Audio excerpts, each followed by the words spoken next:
किसी भी अच्छे मुल्क का वीज़ा अप्लाई करने के लिए आप बैंक स्टेटमेंट किस तरह से बना सकते हैं, क्योंकि बैंक स्टेटमेंट की बेसिस पर ही आपके वीज़ा के चांसेस बढ़ भी जाते हैं और कम भी हो जाते हैं।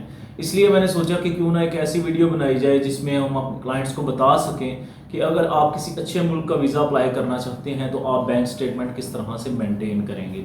सबसे पहले तो मैं आपको वीज़ा की कैटेगरीज बताता चलूँ कि जो जो कंट्रीज़ बैंक स्टेटमेंट मांगती हैं, बाज़ कंट्रीज़ 6 माह की बैंक स्टेटमेंट मांगती हैं और बाज़ औक़ात कुछ कंट्रीज़ 3 माह की बैंक स्टेटमेंट मांगती हैं। फॉर एग्जांपल अगर आप शेंजन वीज़ा अप्लाई करना चाहते हैं तो उसके लिए आपको 6 माह की बैंक स्टेटमेंट जो है देनी पड़ेगी। साउथ अफ्रीका के लिए आपको 6 माह की बैंक स्टेटमेंट देना पड़ेगी।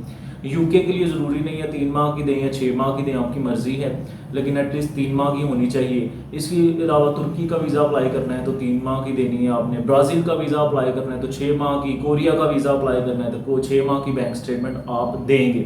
अब सवाल ये पैदा होता है कि किस तरह से बैंक स्टेटमेंट मेंटेन करें, क्योंकि बैंक स्टेटमेंट जब हम देखते हैं अपने क्लाइंट्स के तो उसमें बहुत सारी गलतियाँ ऐसी होती हैं जिनकी बेसिस पे उनका वीज़ा रिफ्यूज़ हो जाता है। तो सबसे पहले बात करेंगे उन हजरात की जो कि जॉब होल्डर हैं, जो नौकरी करते हैं किसी भी महकमे में।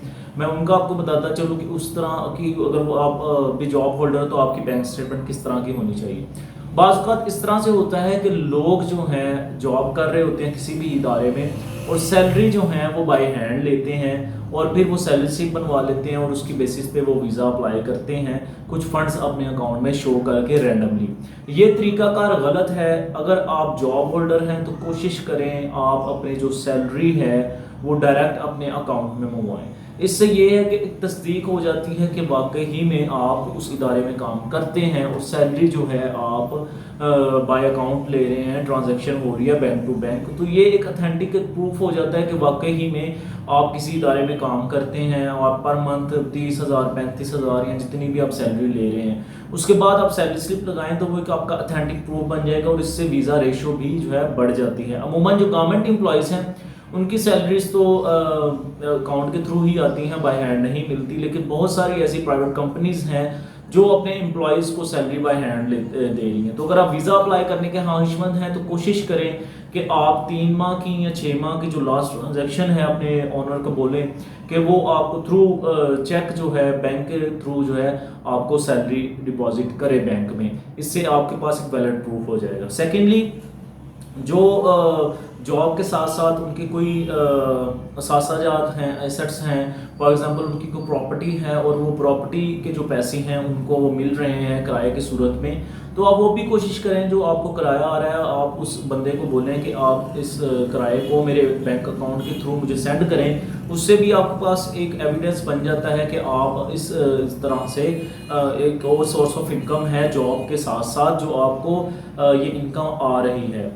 और ये जॉब होल्डर्स के लिए था। बाकी बात रही उन लोगों की जो बिजनेस कर रहे हैं। अगर आप भी बिजनेस कर रहे हैं और आपकी बैंक स्टेटमेंट कोई अच्छी नहीं, लोग क्या करते हैं जब वीज़ा अप्लाई करने लगते हैं तो 6 माह या 5 माह उनकी कोई ट्रांजैक्शन इतनी खास नहीं होती, बैंक बैलेंस पड़ा होता है और जब लास्ट माह जब उन्होंने वीज़ा अप्लाई करना होता है तो क्या करते हैं जी, ट्रांजैक्शन उसमें स्टार्ट कर देते हैं। तो ये तरीकाकार गलत है।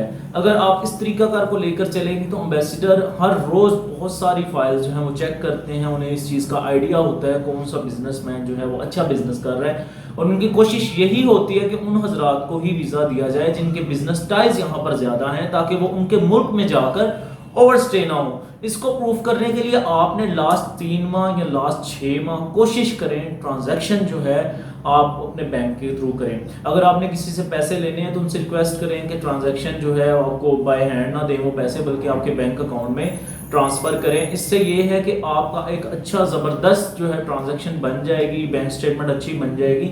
इस बेसिस पे आप वीज़ा विन कर सकते हैं। ये तरीकाकार मत अपनाएं कि जब आप वीज़ा अप्लाई करने लगे हैं 2 या 3 हफ्ते पहले आप ट्रांजैक्शन शुरू कर दें क्योंकि आपके पास पहले बैलेंस अवेलेबल है। ये तरीकाकार बिल्कुल गलत है। बाज़ औक़ात इस पे वीज़ा लग भी जाता है, ऐसी बात नहीं दूसरे डॉक्यूमेंट्स को देखते हुए, लेकिन अगर आप ट्रांजैक्शन जो है एक हफ्ते में 2 या 3 या 4 करेंगे तो उससे ये आपके बिजनेस टाइज और ज़्यादा स्ट्रॉन्ग शो होंगे।